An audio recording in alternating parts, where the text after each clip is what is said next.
Okay, so hello and welcome. Slightly early, but no problem. Okay, so my name is Steven Sim, and tonight we are looking at essay writing.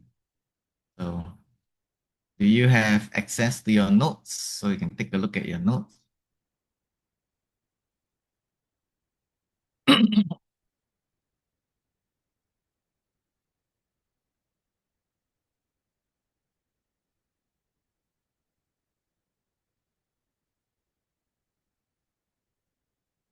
Okay, so tonight we are looking at argumentative writing and the other expository types. So this is part two. Last week, we looked at reflective recount, we looked at descriptive writing, and then we looked at the compare and contrast expository, correct?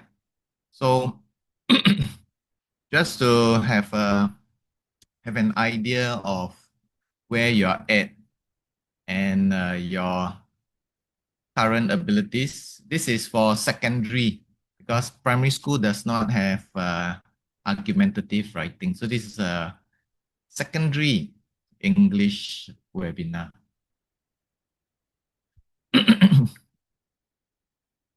So we were talking about expository writing and argumentative writing. So I'd like to have a quick sense of where you are. So the question I want to ask you, and please type into the webinar chat, okay, is which level are you at? Are you in Sec 1, Sec 2, Sec 3, or Sec 4?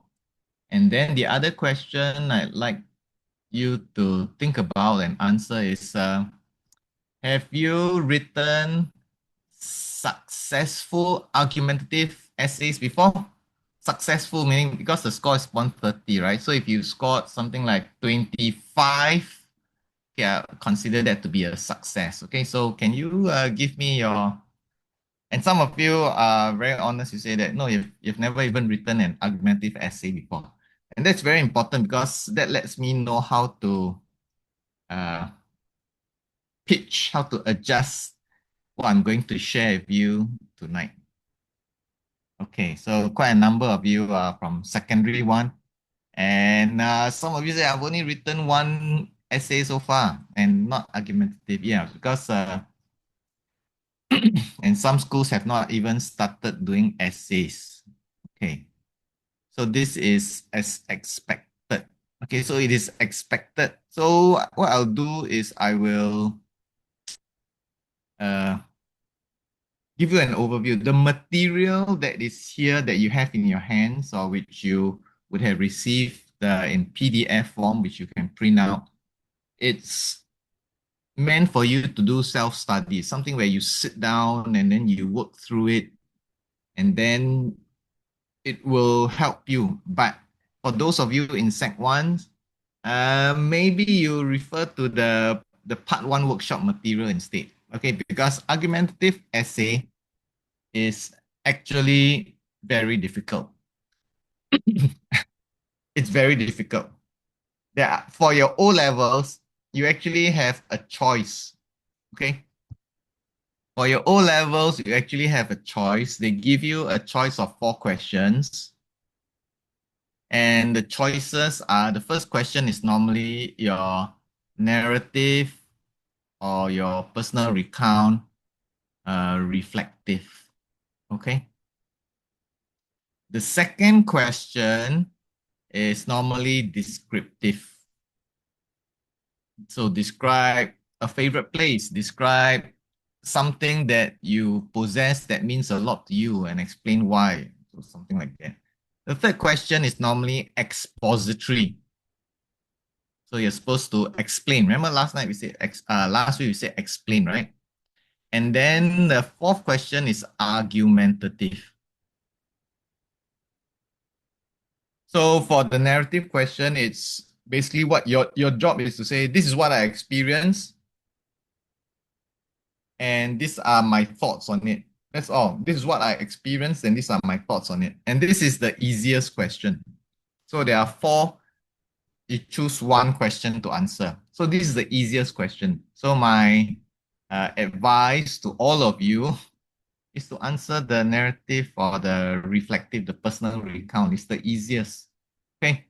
And so most students will answer this and you will score because it's the easiest.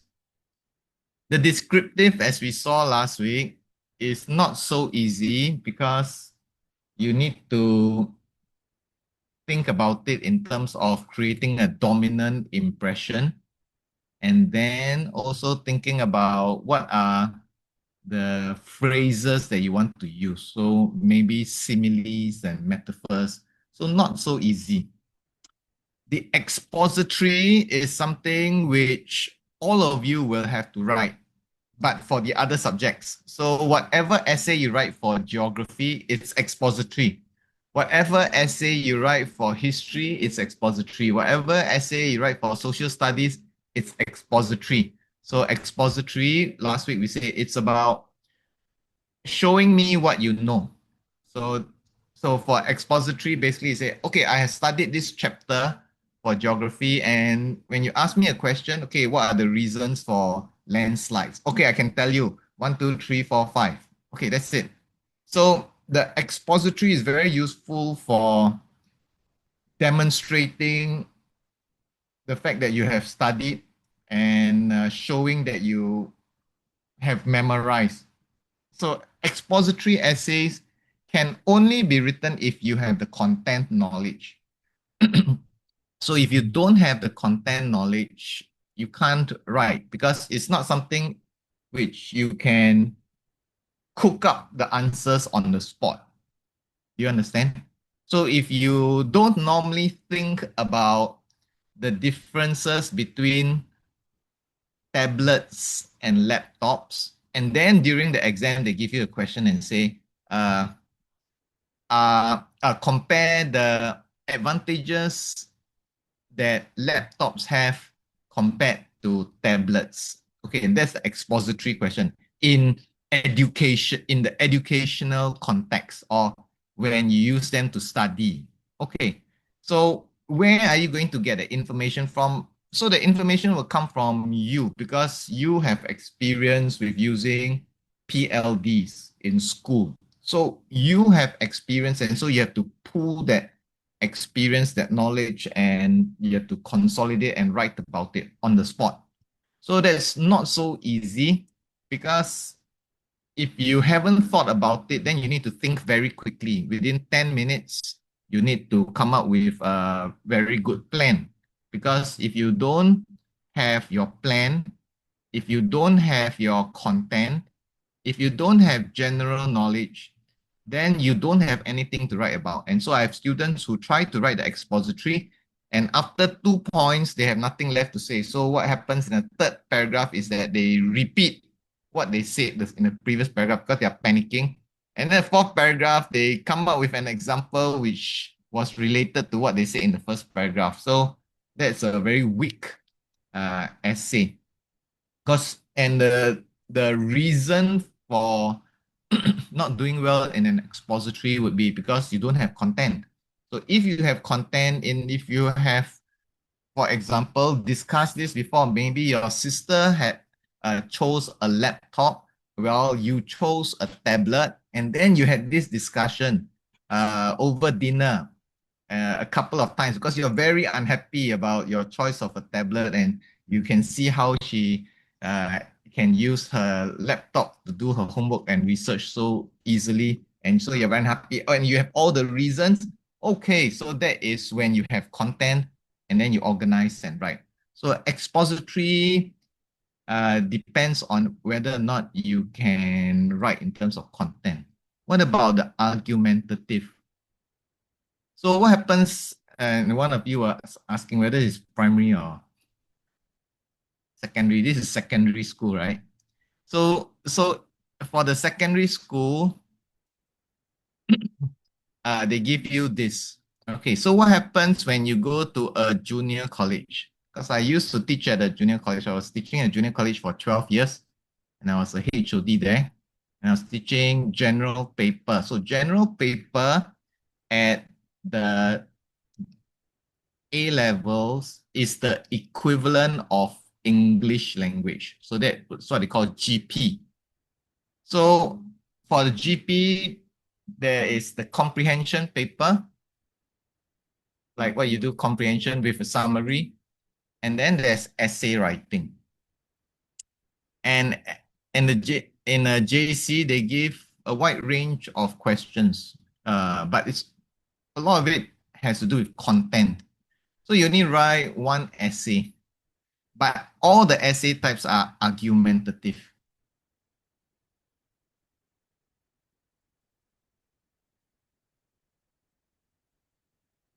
So at a JC level, only argumentative essays are tested. What's the implication of this? What do you think this means? Can you type into the webinar? What do you think this means? At secondary level, they give you 4 different types. At JC, they only test you on writing argumentative essays. What's the implication of this?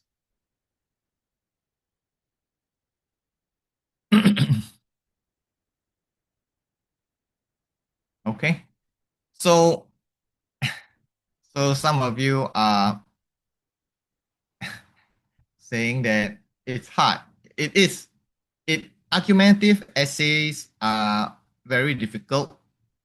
Not because they force you to do difficult things. So that's why you have a choice, right? At secondary school, you have 4 different questions. Choose the easiest. Choose the easiest. Okay. At a JC, you have no choice. You have to do the argumentative.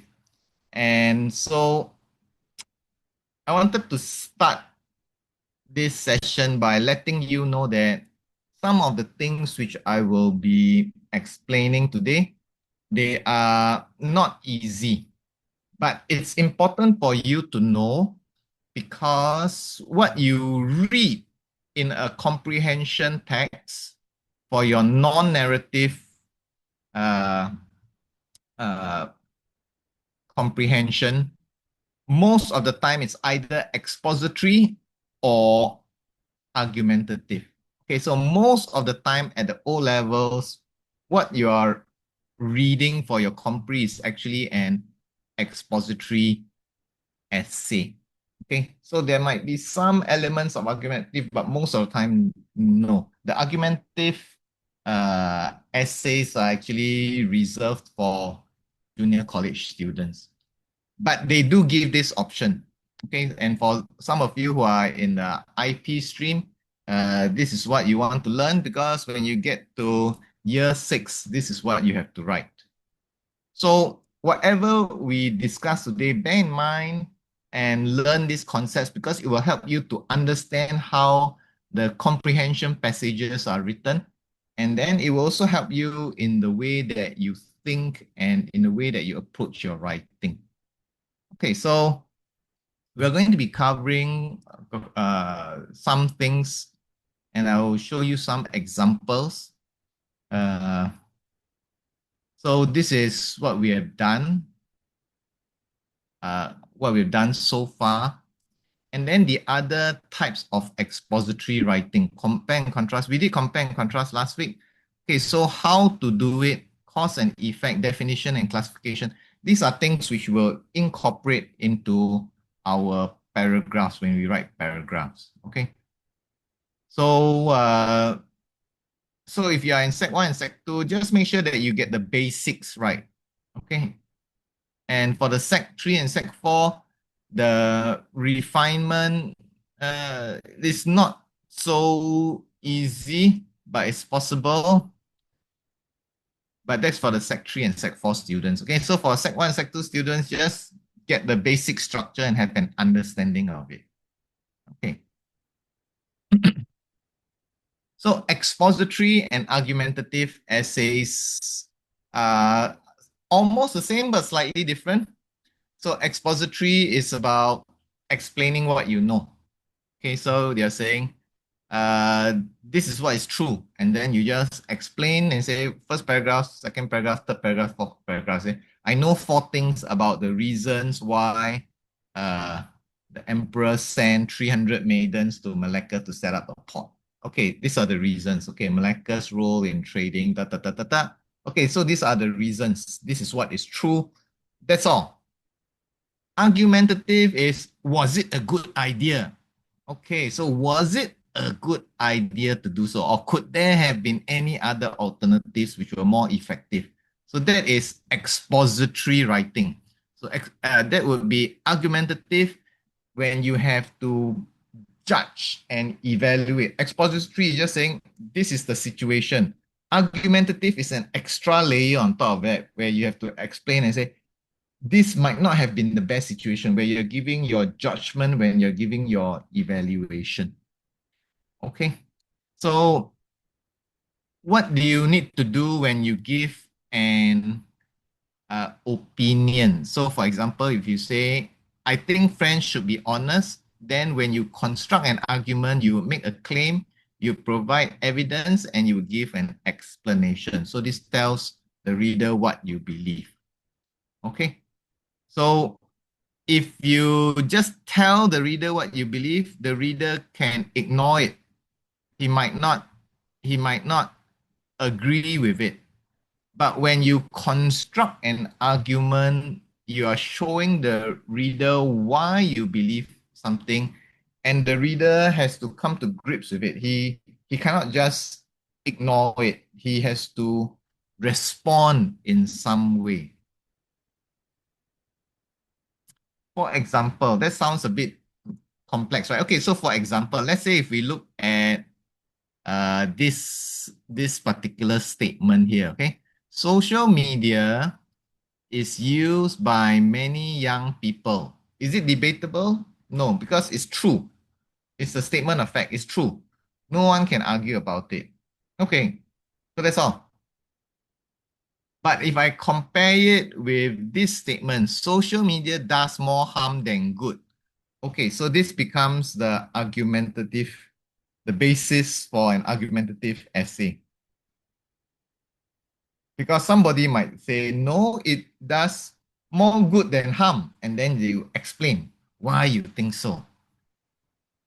And part of the reason some of you are feeling a bit surprised right now is because when you are in primary school, you don't really evaluate, you don't actually judge, you don't actually think for yourself.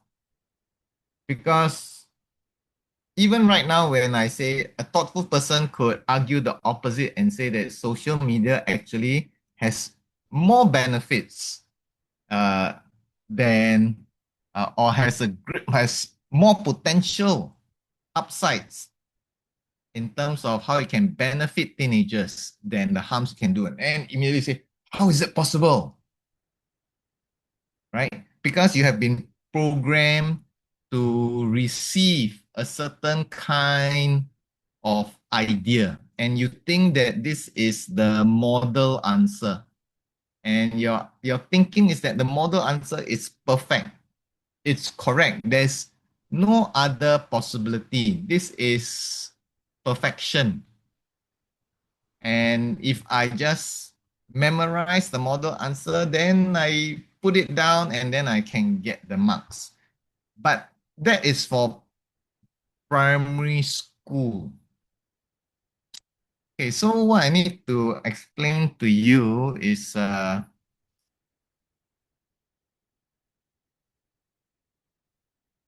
this idea here. Okay. So what's the difference between that primary school model? So, if you have a model compo, so this idea, okay, like social media is harmful.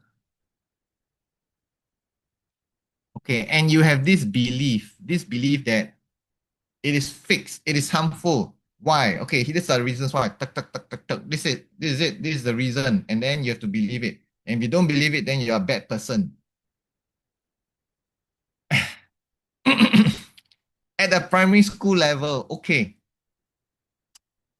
But as you develop in your thinking, You want to have this ability to take this apart. You want to have the ability to deconstruct. And what you are looking at then are various things. When you compare social media with, for example, simply mixing and talking with your friends in the canteen or at the neighborhood park in real life. So that's one idea.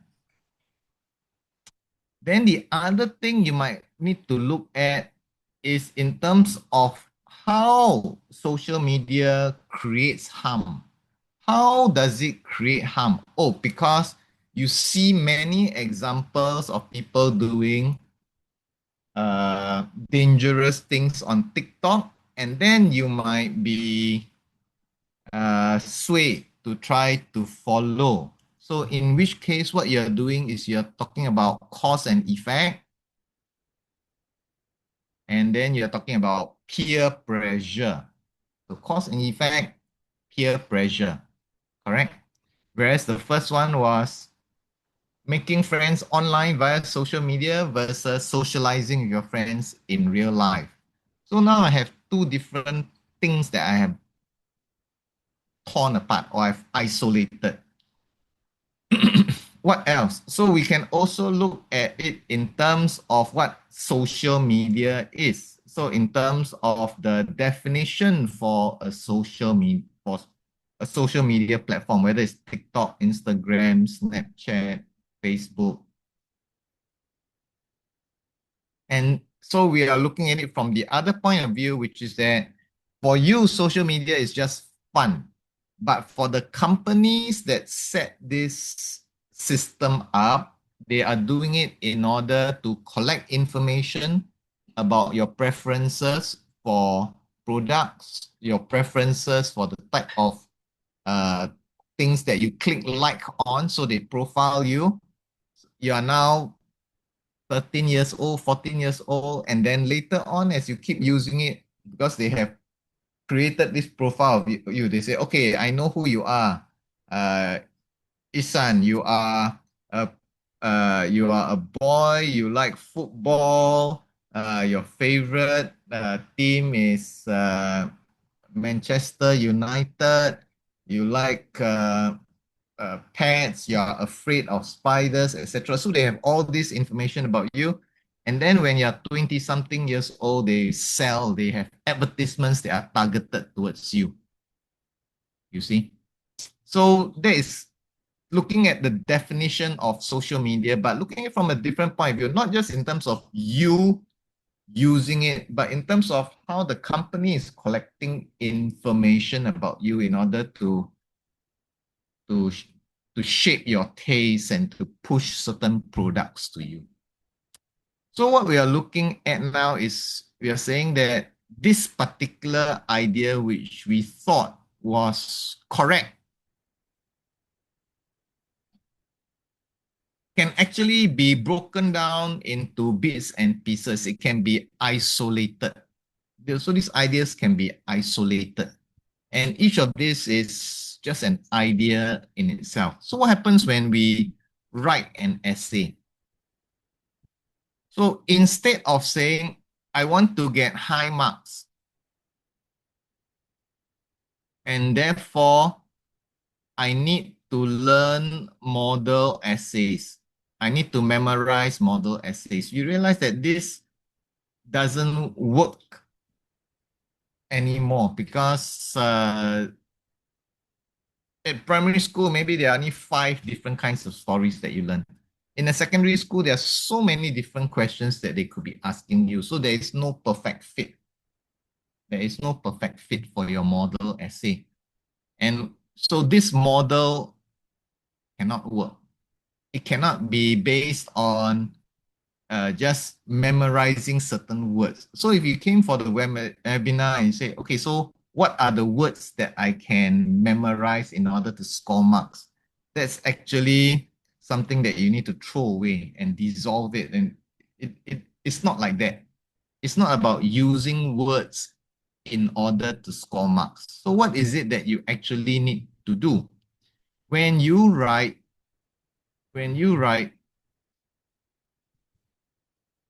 your essay, so all the words that are on paper, so it's not about the words, it's actually what's underneath it.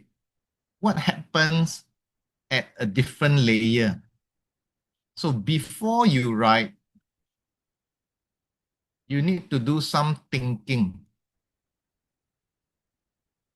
So what are the components? What are the ideas? And then what's the other idea that you have? And then what's the third idea that you have? And what's the fourth idea that you have? And what's the fifth idea that you have? So you need to have the ideas first, and then you arrange the words in order to express them. So these ideas operating at the level of ideas and concepts is very important. So it's not about memorizing certain good model essays. It's not like that at all. Okay. So for example, let's say your and many students who say, okay, Mr. Sim, my teacher said that for argumentative essays, I should say that in the first paragraph, I should say I agree to a limited extent. After that, after should say on the one hand, and then I give three uh, points to support, and then on the other hand, I give 1 point to to show that I have covered the other point of view. And then at the conclusion, I say, in conclusion, both have their merits. Then that is my essay. Then I hand up. So they say, is Mr. Sim, is that correct? So it's an essay about saying I agree. And then after that, 1, 2, 3 points, yes. And then 1 point, no. And then after that, I give a conclusion. So this is the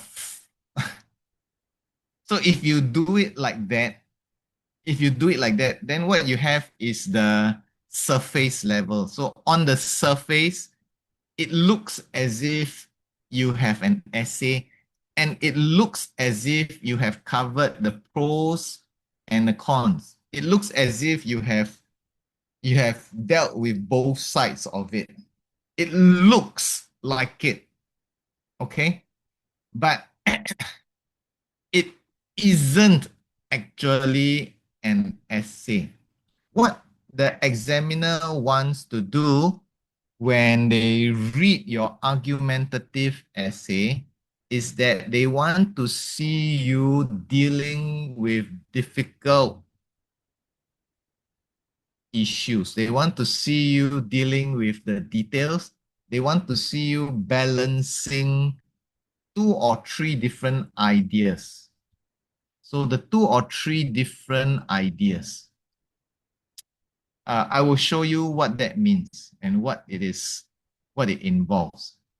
Okay, so don't say to a limited extent. Okay, so because most social studies teachers, I'm so sorry, social studies teachers, most social studies teachers will say this. Okay, make sure that you use this phrase. I agree to a limited extent that blah blah blah blah blah. On the one hand, social media can be addictive.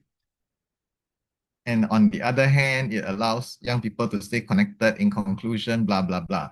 So there's nothing wrong with this in terms of language or in terms of grammar or in terms of vocabulary. It's fine. And so you will pass. Okay, so if you write like this, you'll pass. But you won't get the top band. You won't get the top band because you're not actually engaging with it. Because I want you to show me the extent. All this is telling me. What you need to do is you need to show. not tell. So the actual writing, that introduction should look like this instead. Social media's harms to young people outweigh its benefits. Not because the benefits are imaginary, but because the platforms are engineered in ways that makes the harms structural while the benefits remain incidental. And then when you look at this, you say, that's a very complicated sentence. And it's a very complicated sentence because it has complicated ideas. But when you look at this, you say, but I can't write this kind of intro. And you can't write this kind of intro because you haven't planned. It's not possible to write an introduction that looks like this unless you have planned in detail. And this kind of planning takes about 10 to 15 minutes. You need to have all your ideas, and then you need to decide which sentence, which aspect of the thing you want to deal with. What is it that you actually want to say? And then after you have more or less planned out your entire essay, your claims, and how you're going to approach it, then you write this introduction. So this introduction is actually a summary. It is actually an overview.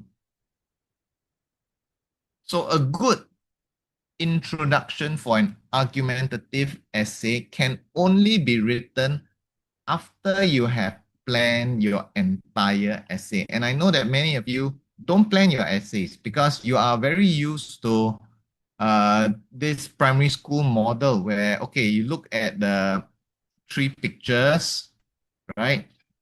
So there's a picture of a stop sign or something. So three pictures, and then you decide, okay, I'm going to use this or maybe use this and this.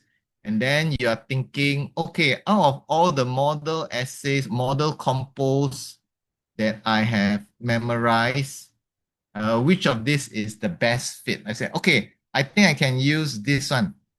Okay, and then what you do is you just write it out and then you adjust slightly, and then you get your A, your top grade.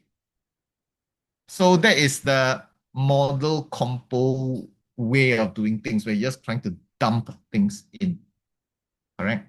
But for essay writing, you can't do that because for essay writing, what you really need to do is you need to deal with the ideas, the underlying ideas.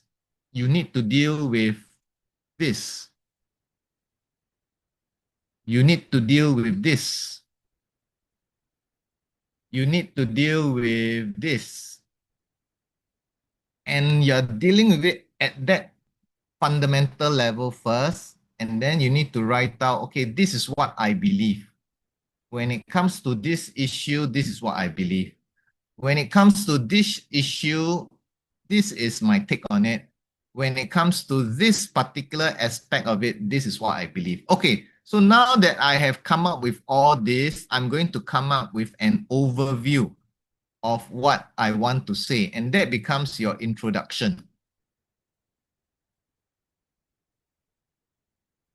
So planning is very important for writing an argumentative essay because it's not about being able to write fluently from the beginning to the end. You can't. When you look at it, it looks as if it's very fluent. So the model essays that we give to you at MindStretcher, they look very fluent. But behind it, there's a lot of thinking and planning that needs to take place. And this is what you need to do as a student when you get to a university. And so I need to tell you that if you intend to go to a junior college, the only reason to go to a junior college is to get to a university. If you don't want to go to a university, there's no point going to a junior college. So the whole reason behind learning how to write argumentative essays is to learn how to control your thoughts, how to think in particular ways. And these are the ways which you did not learn in primary school, because in primary school, all that you learn is actually time. First this happened, then this happened, then this happened, then this happened, then this happened. So it's all controlled according to time. Then you say, but Mr. Sim, you know what? My writing is more sophisticated. So, okay, how is it sophisticated? It's sophisticated because I shifted this to the front. So now I have flashback. It is still time, right? Then you just do a bit of adjustment. So in primary school, what you did was time. Everything was controlled by time. When you're doing argumentative essay, most students struggle with it because they don't know what to do. Outside of time, how else do I organize my sentence? How else do I organize my sentence if I don't organize it in terms of time? So that is the main question, right? So what do you actually need to do? You need to write about it in terms of these types of things: cause and effect, compare and contrast, definition, telling a very short story. Now, telling the very short story, that is time. So whatever you learn in primary school is just this, except that your anecdote in primary school was 6 paragraphs. Here, if you're writing an argumentative essay, you need to squeeze it down to maybe just 2 lines or 3 lines. Okay, because an anecdote in itself is not very persuasive. It's pretty weak because we are now dealing with ideas that have implications in real life. We're not talking about fantasy stories in which you ran after a burglar and caught him and all that. It's not about that anymore, isn't it? So what kind of evidence is acceptable? So we need to change our thinking and acquire new ways of thinking. And these are the things which you will see in your comprehension passages. They will explain how to do things, they'll give you examples, and then they give you hypothetical scenarios. So these are not new techniques. These are not new techniques. But these are things which you need to put a label and say, oh, okay, these are actually discrete things. These are actually separate techniques that I can use. So these things here, cause and effect, compare and contrast, definition, example, how to, the hypothetical scenario. So this would be how you would deal with, this would be how you would deal with it. So perhaps I might use cause and effect here. I might use compare and contrast here. Maybe I might deal with a hypothetical scenario here, etc. And then I think about how I rearrange my ideas, how I want to present my strongest ideas for the reader to assimilate, to think about, to process.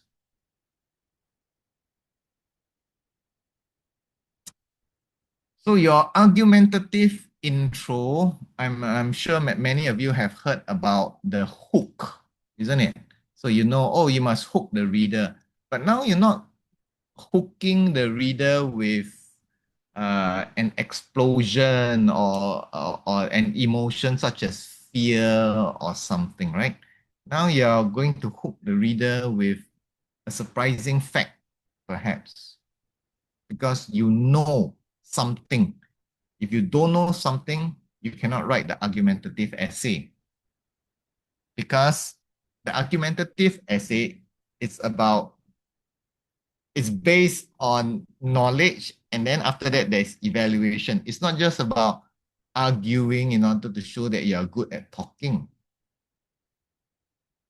And it's not arguing in terms of being emotional and getting angry. Do you understand? Okay. So this hook is a different kind of hook. Okay, so it's based on a fact, a question, a particular situation. What about the context? So the context, what is at stake? What is being contested? Meaning maybe the issue is should schools start later? Should all schools start later instead of 7:30? Should all schools start at 10 a.m.? Okay. What else should be at stake? So for example, uh,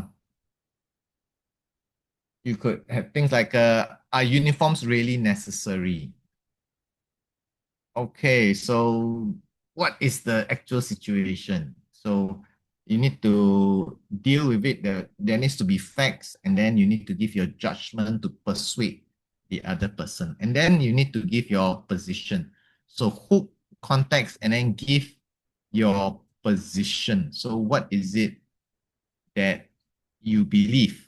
So your position can be some people say it's good, some people say it's no good, and then I don't know whether it's good or no good, but we will see. So that kind of position is a waste of time. That kind of introduction is a waste of time. So don't write wishy-washy statements. Okay. Let's look at a particular example. For example, are competitive examinations the best way to assess students? Okay, so look at the hook. Every October, so this paints the scenario, right? The same scene plays out across Singapore. Sec 4 students sit in la la la la. Okay, so they are doing their prelims, right? Or O levels, depending on which paper you're sitting at. Okay, so this is the hook to grab you to show, hey, this is the situation, and you're not going to write 4 paragraphs. It's just 2 lines, 3 lines. That's all. And then you provide the context. So the context is that this has been happening for many years. Why? Because it's fair, because it's objective, it's the basis for a meritocratic educational system. And then the other context is that there are people who disagree with this. There are people who think that perhaps this takes away from education. So the overemphasis on examinations takes away from the true meaning of education. So they say, oh, okay, now I can see why there are 2 different points of view. So what is your stand? So if you haven't thought about this issue before, you can't write an argumentative essay because you don't know anything about it. So for exam purposes, choose the narrative. Okay. But if you're really going to do this because you have prepared, you have read about it before, you've thought about it before, then what you want to do is at the end of that introduction, you want to give your position. And your position would be to say that while competitive examinations are the most efficient way, so this is the idea of efficiency. So in order to have this idea, you must have this vocab, you must have this word, because the word is the idea. If you don't have the word called efficiency, you don't actually have the idea, you don't have a handle on the issue. You don't have a way to deal with the issue. You only know that it's good, it's bad, it's good, it's bad. But you need to be able to break it down into ideas of efficiency, meritocracy, fairness, equality, opportunities, streaming. Do you understand? So it's when you have more words, then actually your range of ideas also increases. So if you don't learn anything from this webinar, just learn this one thing, okay? Increase your vocabulary, because the more words you have, the more ideas you will have. And the more ideas you have, the the clearer your thinking becomes. It's as if suddenly you're wearing, wow, a super pair of spectacles and you can see things very clearly. Before that, it's blur. It's I know it's somewhere, it's something like that, but with the pair of specs, you look at it, oh, I can see the details. I can see the outline. I can see that there are so four or five different issues attached to this particular one idea. Okay. What about a weak introduction? So a weak introduction looks like this. Examinations are a topic that many people discuss. So this is a useless statement. It doesn't tell me anything. Some people think examinations are good. Other people think that examinations are bad. Another useless statement. In Singapore, students take many examinations. Do you mean that the examiner doesn't know this? In this essay, I'll discuss whether examinations are the best way. I will look at both sides and so this is a waste of time. This introduction is a complete waste of time for the examiner because the examiner wants to know what are you going to be writing about. So that's the function. The function of an introduction is to provide an overview. Since this introduction does not provide an overview, I don't know what you're going to be talking about for the rest of the essay. Then you have just wasted the examiner's time, and the examiner gets very frustrated and he's going, yet another one bites the dust. So this is yet another one. There's nothing wrong with the grammar. There's nothing wrong with spelling, right? It's just that this particular student doesn't understand that the introduction has to serve a particular focus or a particular purpose. Tell me what's going on. Tell me what's your stand. So this doesn't tell me what's going to happen for the rest of the essay. This doesn't tell me what's your stand. And so you've wasted the examiner's time. And so immediately the examiner goes, I can place you in a certain category. I'm just going to look for evidence to decide how to justify the marks that I give to you. Okay, so if you don't plan, if you don't like to plan, and if you don't plan, then you can't get high marks for argumentative essays. You need to plan. You have to. It's a must. You have to. You have to do your working and it needs to be hidden. It's the thing that takes place before you write the actual thing. It's just like if you want to build a 40-story building, wow, very high, very good. But before you start building, you actually need to go underground. You need to dig. You need to do the work first. You need to dig and dig and dig. And that's the planning. If you if you don't dig, if you don't think, if you don't plan in detail, that structure, which is your essay, will collapse very easily. It's weak. You understand? So you need to dig and you need to think first. So what about the body of the paragraph? What does the structure of the paragraph look like? Because the structure of the argumentative paragraph is not the same kind of structure as your narrative where you're telling a story, or the reflective part where you're saying, if only I had not done that, I would have blah, blah, blah. Or nowadays, I will blah, blah, blah. That's very easy. The narrative and the personal recount is very easy to write. The argumentative body paragraph has a particular kind of structure. So it must be written in a certain way. At the very beginning, what you want to do is you want to make a claim. What is your point? And some people will call this the point. What is your point? Or some people will call this the TS, the topic sentence. It's the same.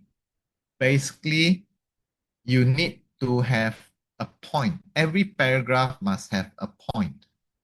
So your paragraph cannot be built around an example. Your paragraph cannot be built around an example. Your paragraph must be built around a point. This is the basis of your paragraph. You must have a claim. You must make a claim. You must say something like, uh, uniforms are a waste of money. That's your claim. You must have a claim like, uniforms are ugly. That's a claim. You must have a claim like, uniforms suppress individuality and reduce students' opportunity to be creative. Ah, is that the reason why Singaporeans are not creative?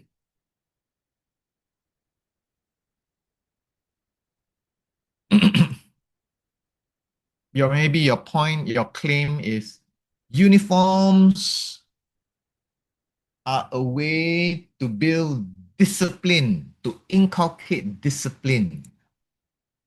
Okay, buttons, everything must be done properly. Skirt cannot be too short. Shirts must be tucked in. Okay, then the question, of course, is if uniforms are a way to enforce discipline by making sure that all students tuck in your shirt, why have some schools designed their uniforms so that they don't have to be tucked in? Does that mean that those schools have actually given up? Our school design is the uniform is not meant to be tucked in, but actually might mean that the school has given up. I said, cannot. The expectations for students tuck in their shirts are too high. So we design uniforms where they don't ever have to tuck in their shirts. So think. I'm not saying that this is bad or this is good. I'm saying you need to think. Because the more you think, the clearer the issues become. So argumentative essay writing is about developing this ability to think very clearly because you're no longer thinking in terms of the big thing like uniforms are good, uniforms are bad. You're thinking specifically uniforms are uncomfortable. Uniforms create a sense of school identity and belonging. Uniforms are an opportunity for students to be part of the school heritage and to develop pride in their schools. You understand? So just because these are claims, it doesn't mean that you are attached to the claim. It doesn't mean that you must fight for the claim. You must treat every claim as just a claim. You're not saying that it's a bad idea or that it's a good idea. It's just an idea. And you need to be able to have these ideas, 4 or 5 or 6 ideas around in your head. So that is your claim. After that, you need to have evidence. So why do you say such a thing?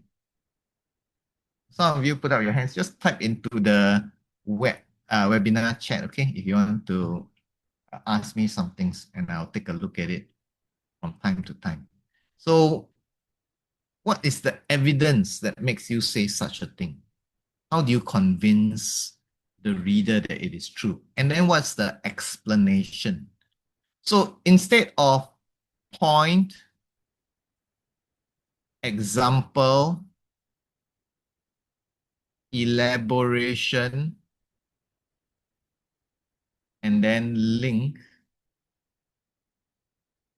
So you find that example is, so some of you know PEL, your schools might teach you PEL, right?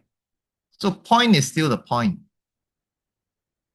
But the example is just a kind of evidence. The elaboration in itself has no impact. Okay. The elaboration in itself has no impact. Elaboration is just saying, oh, I'm just talking more. I just talk and talk and talk more. That's all. And the link is when you say this is how it is relevant. So to simplify it, because you're saying, what about the claim evidence reasoning? What about the spear format? What about the peer format? What about the peer format? There are overlaps. Don't worry about it. There are overlaps. So all you need to do is to understand these three main things. Okay, for writing argumentative essays, just these three main things. There must be a claim, there must be evidence, and then there must be an explanation. So the reasoning is the closest thing to the explanation. So there must be a reason or there must be an explanation. So you must actively explain. You must actively deal with it. You can't just put the example there and then just walk away. If you are going to use an example, if you're going to do compare and contrast, you must tell me why you compare this to that. What is the evidence? So these are the different types of evidence that you will use. Cause and effect. And then you will go into detail to show. Compare and contrast, you will go into detail. So schools in Singapore make students wear uniforms. Schools in certain European countries or in America don't make students wear uniforms. Schools in Japan enforce very strict uniform protocol. So they have to wear it in a certain way. Okay, so you use a definition, explain the process, give examples, and you say, what if? So you have a thought experiment. What if, just like Einstein, right? What if you were on a train, etc., etc., and the train moved faster and faster, approaching the speed of light? What would happen? And or what if we said that all secondary schools in Singapore were now free are now free to decide whether or not the students should wear school uniforms. What if we do that? What will happen? Okay. So these are not new techniques. These are things which you already know, but now this is part of your toolkit for writing the paragraph. So what's the paragraph? Each paragraph just has a claim, evidence, and explanation, and that's one paragraph. Claim, evidence, and explanation. So what does it look like? So for example, let's say if you have a question, should young people take more risks in life? This is an argumentative essay question. So your claim becomes, taking calculated risks builds resilience. Taking calculated risks builds resilience. So that is your claim. And you need to have this idea. If you don't have this idea, you cannot write. But if you have this idea because you heard about it during a school assembly talk, you heard about it during the reflection segment of your CCA activity, right? Taking calculated risk builds resilience. Okay. Then what's the evidence for it? Okay, so your evidence is now anecdote plus cause and effect. It's not just one. Normally, when you have evidence, you have two or three types of moves going on at the same time. So at the school camp last year, blah, blah, blah. And then this is what I discovered. I had overestimated the danger and I had underestimated myself. Okay, so now if you look at the choice of words, okay, that's where your language ability comes in. The word estimate over and then estimate under, and you put it together so that there is a direct contrast in terms of writing style. Or overestimate the danger, underestimated myself. So, so that's very nice language. So the very nice language you produce is the surface layer. But in order to arrive at that, you need to have the substance. You need to have the thinking, the anecdote plus the analysis of cause and effect. After you have that, then you think about what words you use in order to bring that across in the nicest possible way. So the words that you use to bring across your ideas in the nicest possible way, that's the icing on the cake. Do you understand? You cannot afford to let your grammatical errors, your vocabulary errors spoil the meaning or cause confusion. So if you have not mastered your basic grammar or vocabulary or spelling, it's very difficult to write a good argumentative essay. Do you understand? So these are the requirements for writing a good argumentative essay. The thinking comes first, and then after that, the writing is a way of bringing these ideas and fixing them on paper so that you present your ideas across to your reader. So that is the evidence part. So the claim, the evidence, and then the explanation. The explanation, in a sense, it's like your reflection for your personal recount, where you say, why did I say this? Oh, so that moment taught me not to be reckless. It taught me this and that. Okay, so the explanation, it says the kind of learning that no textbook can replicate, because the bodily fear which I experienced was something which I needed to use my mind to overcome. And that is your paragraph. And then it's a convincing paragraph. It's just one paragraph out of 4, 5 that you would write. What does a paragraph that is not very convincing look like? It looks like this. Should students be allowed to use AI tools? So this one here is an almost good paragraph, but it's not very good. We'll see why. So AI tools have many implications. So this is not telling me anything. What's the point of telling me there's many implications? No point. This is just filler. It's just putting in words, but there is no impact. It's not revealing anything to me. So this is a waste of time. These words here, this sentence here is a waste of time. It's not pushing, it's not developing the idea. Many students now use ChatGPT. Okay, but so what?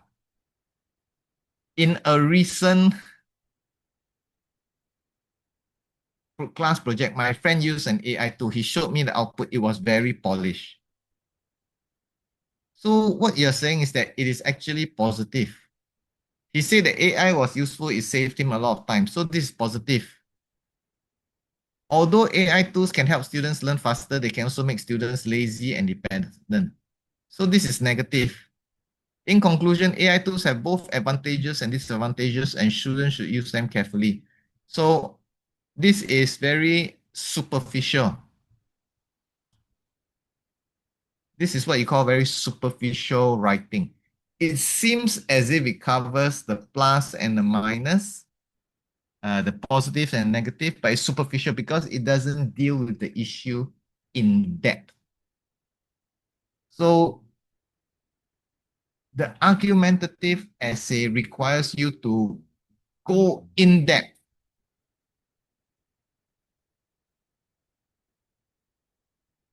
So a better sentence would have been allowing students to use AI tools without restriction undermines the very skill that schoolwork is meant to develop. Now that is the claim.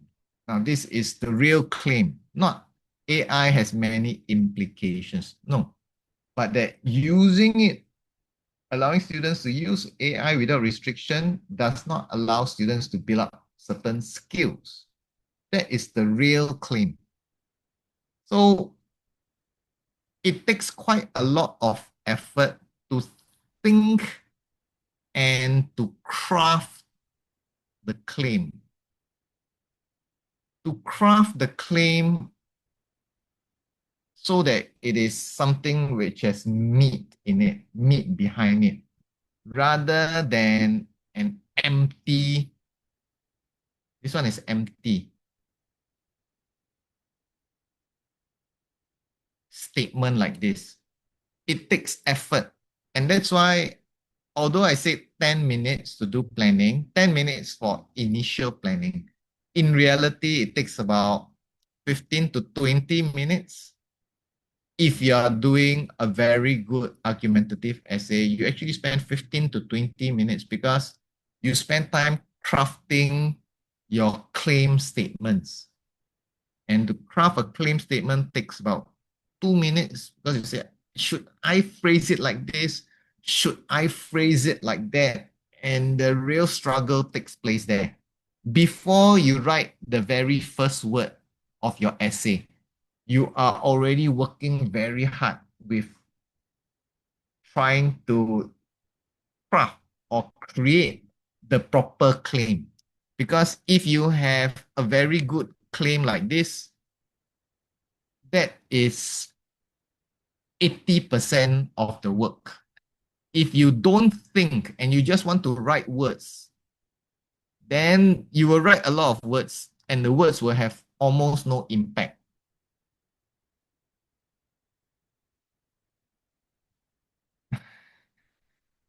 So now you see that the comprehension passages that you are exposed to, they have all of these claims.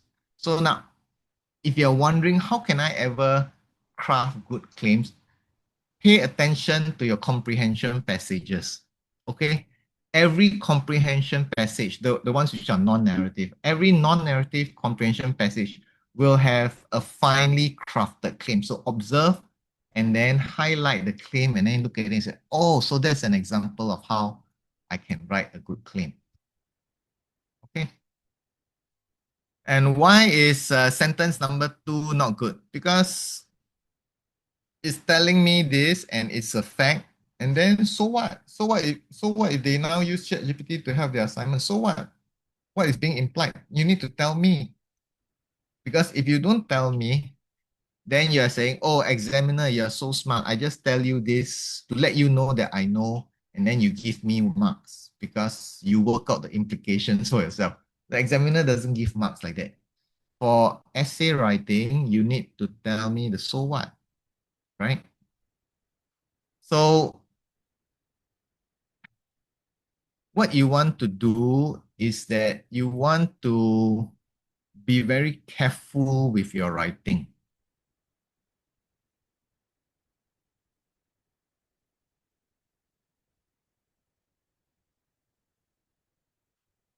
You need to be very careful with the way that you construct your ideas. Because you're no longer writing random words in order to create an impression, to create a good impression. That's not how it works at a secondary school level. At secondary school level, you need to be very precise in your thinking, and then you need to match the correct words to express your ideas accurately. And then you place it together one at a time. So, um,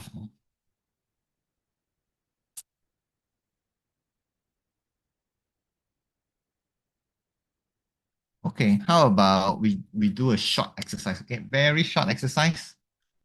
Okay, we do a very short exercise. Okay, which prompt shall we use? Let's do this one, okay? Should students be required to learn a second language at school? Okay, this is something which all of you have experience of, but now you're going to have to think in detail. So what I want you to do is to just come up with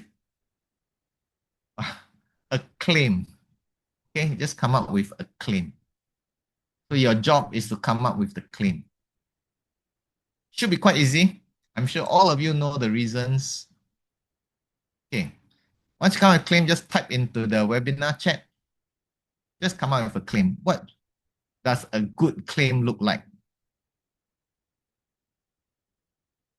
Should students be required to learn a second language in school? Give me a claim.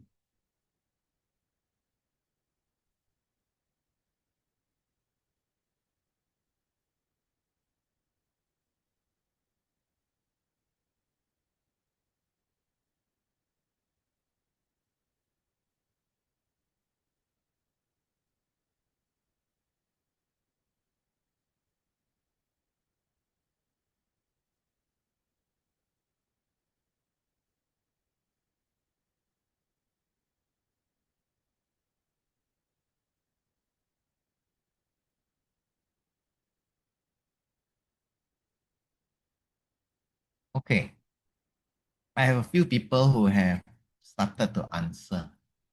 I deal with them one at a time.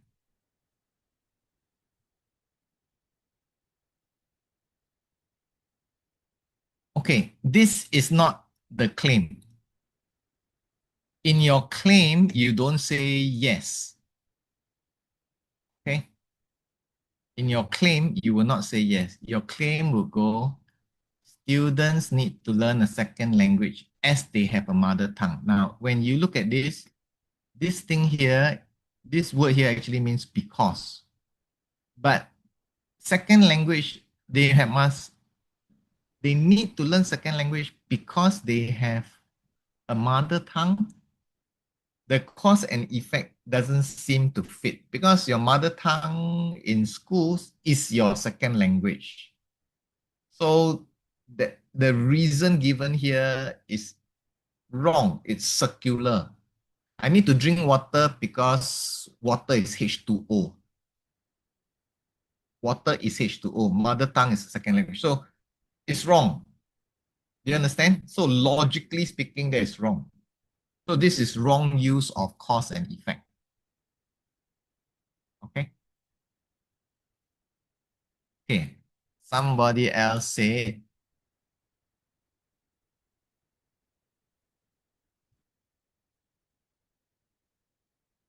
yes, it helps prepare them. Okay, again, I said, don't start with yes. This is your claim. Your claim statement does not have yes.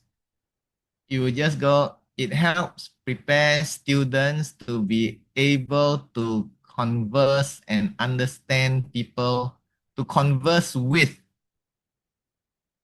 and understand people from other races.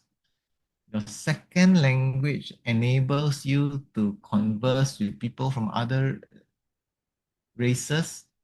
So you learn English as a first language and you are Chinese. Then you learn a mother tongue. So that's your second language. So your second language enables you to converse with Malays. Your second language enables you to converse with Indians. Not true. So again, the precision of thinking is not there. Can you see what I mean when I talk about being very precise in your thinking? Okay. Okay, what else did somebody say? Students shouldn't be, okay, I have this one.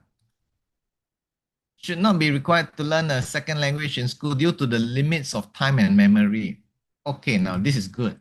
So the phrasing can be improved, but the idea here is it's because time, memory, I don't have enough brain space. Good claim.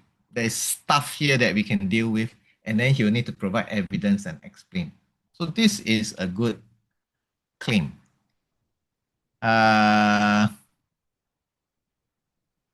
Students, especially when living in a multiracial country. But I don't see your claim. If you just say, especially when living in a multiracial, what you're doing is you are merely repeating your national education lessons, but you are not thinking. Show me your thinking.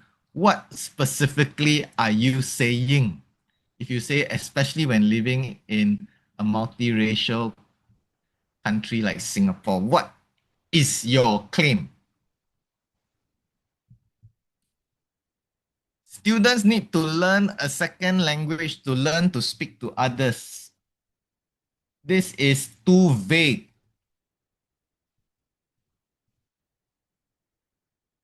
Okay, get rid of this.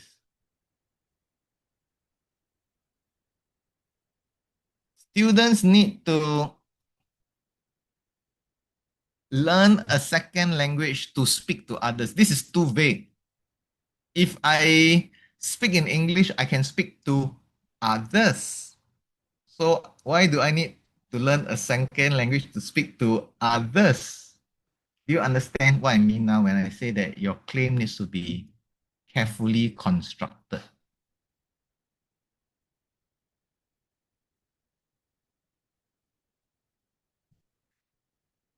Uh,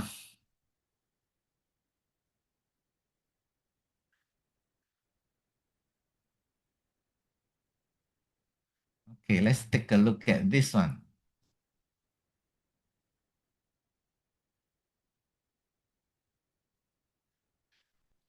This person said, students should be required to learn a second language at school because it is useful for communication and future jobs. Because it is useful for communication. What do you mean useful for communication? All language learning is useful for communication. So it's too vague. So it's too general. And future jobs, useful for future jobs. How many future jobs? What do you mean by future jobs? Future jobs? What do you mean by that? Are you saying that when you go to work, you will be using a second language? Why? In what way? How? So this is vague. It needs to be refined.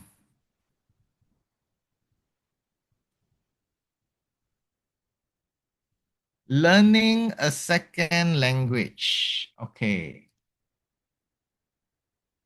can help preserve their culture. Whose culture? Learning a second language can help preserve culture. Okay, I can buy that. Now you need to explain how it works. Okay, so don't say their culture. Learning a second language can help preserve culture. Okay, so I can accept this as a claim, and then you need to show how it works. So what we have seen so far, okay, I thank you for all your responses. Okay, even though I've not managed to cover every single one of them. What I've seen so far in terms of your responses is that in terms of crafting the claim, you don't actually have the ability to do that successfully right now. And it's not surprising because many of you say you're in secondary one and you've not even written an essay yet. And so this is the first time you're even trying to write this, right? So I thank you. You're very brave. And I know that it's something new and exciting and you're trying out, and that's fine. Uh, it's not something that can be done with success immediately. It's something that takes time to develop because it is a way of thinking. It's a different way of thinking from what you are used to doing. Now you have to be very, very careful in your thinking. And now whatever you say must make sense. Because when you were younger and you say all kinds of things and it doesn't matter. 6, 7. You said, what is that? Don't know. It's just brain rot. It doesn't matter. People just laugh and it's fine. But when you write an argumentative essay, the things that you argue for or against are supposed to have consequences.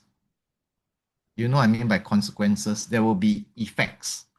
If you say that, let's get rid of the learning of second language, there will be effects in society, there will be effects in Singapore, there will be effects upon our culture, as some of you have pointed out. It will have an effect upon our future careers, as some of you have pointed out. And correct. Some of you say it affects brain development or lack of memory space for brain development. So it has effects. There are real effects in the real world. It's not fantasy writing. Personal recount, your reflective recount, it's mostly fantasy writing. That's very easy. Nobody can say whether or not you actually did something and whether or not you actually learned something. That's all up to you, and you're demonstrating your language ability. But argumentative writing is about promoting a certain point of view which affects how society will change or how society should be changed, and then that affects our lives. So argumentative writing is a very serious thing. Not serious as in, whoa, cannot laugh, but serious as in there are effects.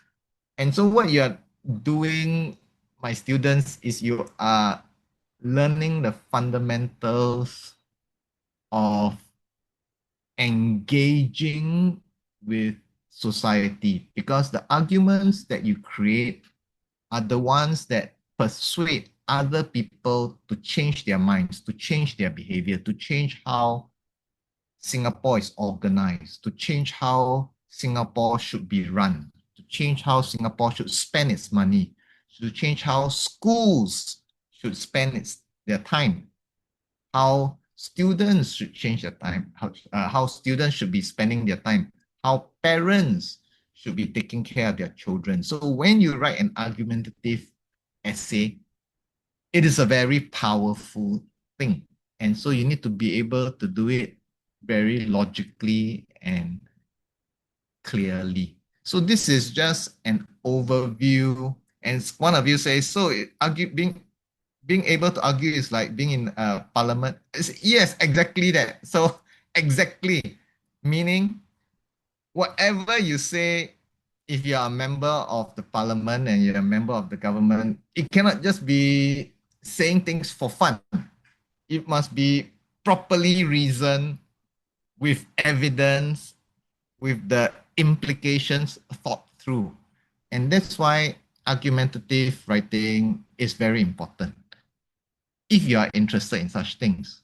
If you're not interested in such things, then just indulge in fantasy writing. But since you are here and we are looking at argumentative essays, let's look at some examples. Okay, we'll look at some examples. Some of these things you need to read through. And if I've given you a fully worked through argumentative essay, it's a good essay. So you read through and you see how it is carefully thought through. Okay, I want to look at the most common mistakes. Somewhere at the end. Okay, the most common mistakes. Yeah. So this one. So if you turn all the way somewhere at the end, I've given you a list of argumentative essays and how to approach it and where students normally go wrong. So if you look at the first one, young people today are too dependent on technology. Do you agree? This is a very typical topic, technology and teenagers. So do you agree? So too dependent. So this word here, too dependent, is the judgment. So you need to think. So what is the normal level of dependency and what is too dependent. So you cannot just list. In your expository, you will list and say, oh, teenagers do this, and then they do this, and then they do this, and then they do this. But without judgment, it is just expository. You're just telling me how they use technology. And the worst thing that you can do is say, I agree to a limited extent. So don't do that. You actually need to get into this idea that is it dependence? Is it are the students using it with awareness? Are they using it with purpose? Are they treating it as a tool? Are they in control of technology, or are they letting technology control them? Which means that in order to answer the question, you need to think about it, and then you need to jump out of it. You need to think about it. So you cannot be trapped by the question. You need to ask yourself, what is the real issue? If you know the real issue, then you can write.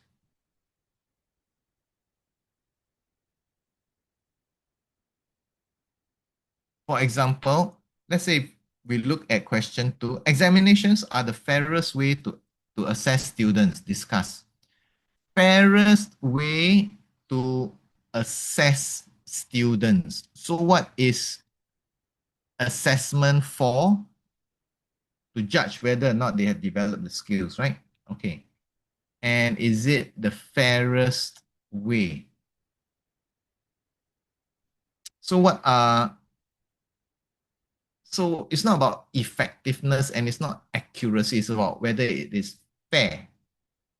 So what would you say? Whether it is fair or whether it's not fair? You might say that, yeah, it is fair. And then what does fairness do? So if it's fair, so what? Oh, then we're talking about meritocracy, merit, because it is fair, therefore the rewards that come, it's fair, and therefore you accept it. If you say that you accept it, you say, oh wow, I failed in maths, I accept it because it's fair assessment. Or if you say project work is unfair because there are people who don't pull their fair share of the weight, they don't contribute equally, and still they get the same marks. And then you say it is unfair. So you might say examinations are really the fairest way. And so you need to explore these ideas. So it's not about accuracy, but whether it is fair. Okay. How about question 3? Social media does more harm than good. Oh, we've done this before. Okay, how about number 4? Schools should focus on character development as much as academic achievement. Very popular topic. Do you agree? Okay. So what you want to do is you want to think about this issue, and then you think about it and then you realize that perhaps character development and academic achievement are not two things that can be separated. So when you work through essay writing, then you're developing your thinking skills, you're developing your ability to be objective. And isn't that character development? If you're working through a complicated maths question and you don't give up and you're very precise, isn't that developing your mind, your mental abilities, and developing who you are as a person? So your argumentative essays actually require quite a high degree of knowledge of the world. It requires some degree of maturity when it comes to your thinking. It is not something that immediately you can write. So like something like this. Oh yes, I've heard people saying before, money cannot buy happiness. Let me explain why. No, no, no, no, no, no, no, no, no, no, no. Okay. So you have to think about things like buying happiness up to a baseline, meaning once you have enough money and you're no longer poor, hey, it can actually make a big difference, right? So you no longer have to worry about uh, being able to afford school fees, being able to afford medical bills. Hey, having money actually gives you a lot of happiness. You don't have to worry about such things. Yeah. Now, beyond that, does it make you much happier? Okay, so you have this idea of diminishing returns. Diminishing returns means, for example, you drink the first cup of bubble tea that I buy for you, you are very happy. You get 10 units of happiness. I give you a second cup of bubble tea and I say, drink. Okay, you are still happy. You get 8 units of happiness. I give you a third cup of bubble tea. You say, no, I can't finish, but you must drink. You get 2 units of happiness. I give you another cup of bubble tea. Oh no, you're going to puke. So your returns on each unit of bubble cup, each unit that you get actually is not a straight line. It actually decreases. So that is diminishing returns. So again, that is a concept which you learn about later on. And this idea, it looks simple, right? This question looks simple. Money cannot buy happiness. Discuss 5 words. But human beings have struggled with this question for a very long time. Do you understand? It's a very serious question. It is not something that you can write about during the exam if you have not thought about it. If you have thought about it before, if you have heard your parents thinking about it before, if you are the kind of person who thinks about such things and who reads about such things, then during the exam, when you come across this, you're familiar with the various arguments, with the various schools of thought, the various ways of approaching this issue. Then you can write with convincing persuasiveness. But if you don't have the content, if you have never come across this question before, the first time that you see this during your exam, you say, wow, this looks so interesting. I want to try to write. Don't write the argumentative essay unless you have success. Okay, so don't go near the water unless you have learned how to swim. So don't write the argumentative essay unless you have had success in writing argumentative essays before. Okay, but these ideas that we have here, these are very important ideas. Okay, the evidence, take a look through this. The structure of the paragraphs, the structure of the introductions. Okay, so thank you very much. Take your time to work through the materials that we have given to you, and then I'll see you in future webinars. Okay, bye-bye.